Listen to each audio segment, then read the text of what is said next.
Hey, what's going on guys, First Tech Up here. So the question is, how well does the Tecno Pouvoir 3 Plus compares to the Samsung Galaxy A10s, considering the fact that both devices share lots of similarities like the CPU, GPU and the price. So at 44,000 Naira, which one is the best among the two? Which one do you think is worth your money? Well, that's exactly what we're here to find out today. But before I begin, please kindly hit on the subscribe button to join this awesome family. And turn on your post notification so you get alerted whenever I upload a new video. So let's start with the design. Both devices are made from plastic, so with that in mind, don't expect so much from them. While both stay relatively subjective when it comes to design and build quality, the Pouvoir 3 Plus feels a little more like a complete package than the A10s. Both feel solid and nice to hold.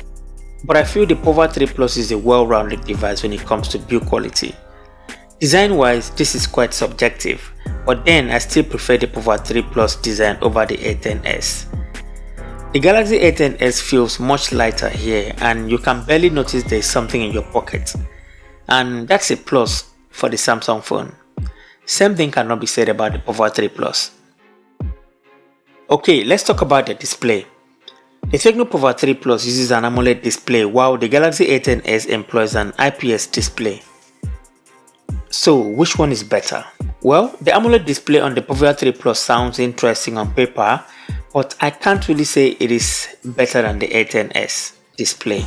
Granted, the AMOLED display has deep blacks, rich and vibrant colors and a much richer contrast and saturation level than the A10s. But the A10s doesn't have much noticeable pixelation like the AMOLED on the Pouvoir 3 Plus. Viewing angles on the Pouvoir 3 Plus is a little better, but things appears a little detailed on the A10s than the Pouvoir 3 Plus. So when it comes to the display side of things, I cannot pick a clear winner here, so I'll give it a tie. So I'm not going to list all the specs all over again in this video. I'll just talk you through the basic performance and day-to-day usage of each device and let you guys know which one I feel is better.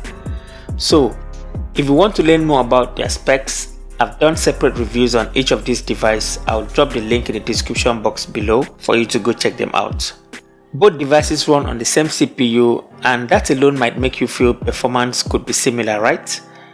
Okay, here's the catch. The Helio P22 is a respectable and decent CPU for an entry-level device, but it requires a decent number of RAM for it to run at least smoothly. This is where the Pouvoir 3 Plus takes the cake. With 3GB of RAM, performance is much better than the A10s, which only has 2GB of RAM. I wonder why Samsung didn't bump it up to 3GB.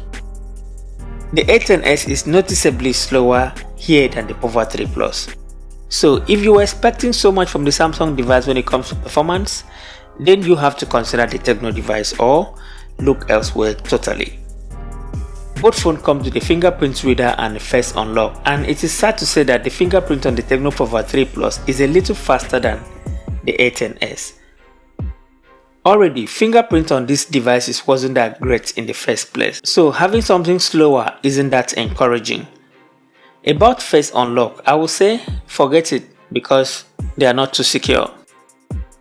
So about battery life, this is where these two devices begin to set themselves apart from each other. A 4000 mAh battery on the Samsung Galaxy A10s cannot hold a candle to the massive 6000 mAh battery inside the Pouvoir 3 Plus. Sometimes I'll forget to charge the device for a day and I'll pick it up with plenty of juice left. For sure it is not my daily driver, but same cannot be said about the A10s. The battery on the A10s is very capable. On moderate use it can last for a day and a half. I am just so spoiled by the Pouvoir 3 battery performance, so whenever I pick up something else, I always expect it to be like the Pouvoir 3 Plus. Okay, about the camera, both devices performed quite well. The images are sharp on both phones and color reproduction is marginally better, but the Tecno device keeps on surprising me. There are little more details on the Pouvoir 3 Plus images. The Pouvoir 3 Plus images are a bit more refined than the Samsung Galaxy A10s images. However, the A10s images looked more natural. It is closer to real life looking images and high dynamic range is a little better on the Samsung phone. When it comes to portrait shots on the selfie camera, The Pouvoir 3 Plus still performs a little better with good details and has better edge detection than the A10s. Not that the Galaxy A10s is far off, the A10s images looks real and much closer to real life looking images. Both devices shoot video in 1080p resolution. While both are okay, the Samsung Galaxy A10s is a clear winner here.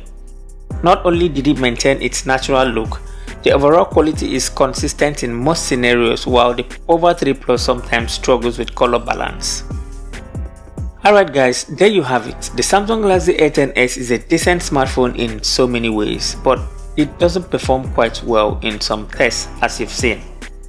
When you have a worthy competitor like the Pouvoir 3 Plus that goes for the same amount, then you must have a rethink. And also, brand identity comes into play here. While Tecno doesn't have a strong brand identity like Samsung, in this case the Tecno Pouvoir 3 Plus is a much better device than the A10s. It has a good camera, good performance, a much better battery life that can last for days. If you should ask me, I'll tell you that is real value. Share your thoughts with me in the comment section below. Let me know what you think about these two devices. Like and share this video to help someone make a purchase decision. And thank you so much for watching, and I'll talk to you in the next one. Bye bye.